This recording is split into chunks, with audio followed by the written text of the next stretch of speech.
The latest news is that Iran's Islamic Revolutionary Guard Corps has warned it will target 18 specific U.S. tech and finance companies operating in the Middle East starting this Wednesday. Quite a bold move, That's right? intense. Absolutely. It's a significant escalation, almost like they're redrawing the map of what counts as a legitimate target. Yeah, exactly. And what's particularly interesting is that they've been gradually broadening their targets over time, and now they're zeroing in on tech and finance, sectors that are absolutely crucial to the U.S. economy in the region. Yeah, that's a game changer. It almost feels like a signal, doesn't it? A way to warn both companies and governments that no part of the economic infrastructure is off limits. Right? It's like sending a message that the non-military fronts like technology and finance are now battle zones. This kind of direct threat could force companies to rethink or even retract their investments in the region. But don't you think there's also another side to this? I mean, could it be more, political posturing rather than an actual operational blueprint for an attack? That's a good point.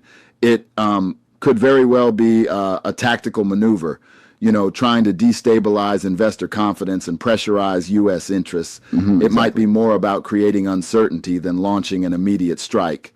I wonder how much weight this threat carries in reality. Like, will these companies actually feel compelled to change their behavior, or is it just, rhetoric? Honestly, it's a mix, I suppose. I mean, even if nothing concrete happens, the mere anticipation of such a threat can create serious ripples in the market. It's like a shadow hanging over these sectors. True, the psychological impact on investors and corporate decision makers can't be underestimated. There's a kind of power in the uncertainty itself. Exactly.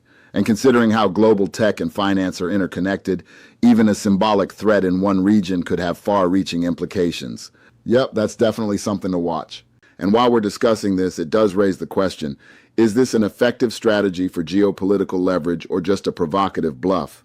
Well, I'd say it's a bit of both. On one hand, it's an assertive stance that challenges U.S. influence, but on the flip side, it could backfire by further isolating Iran and tightening international sanctions or responses. Right, that's a fair critique. So, in essence, we're looking at a situation that's as volatile as it is symbolic, a battle over economic dominance and influence that's unfolding in real time. Absolutely. This dynamic really underscores how technology and finance are now front and center in geopolitical conflicts, almost as familiar as traditional military targets. Exactly. And as this develops, we'll have to see how both sides recalibrate their strategies. Indeed, the coming days will be critical in understanding whether this threat stays on paper or translates into tangible actions. Right, only time will tell, but it's definitely a space we need to keep our eyes on. Thanks for diving into this with me. It's a lot to unpack.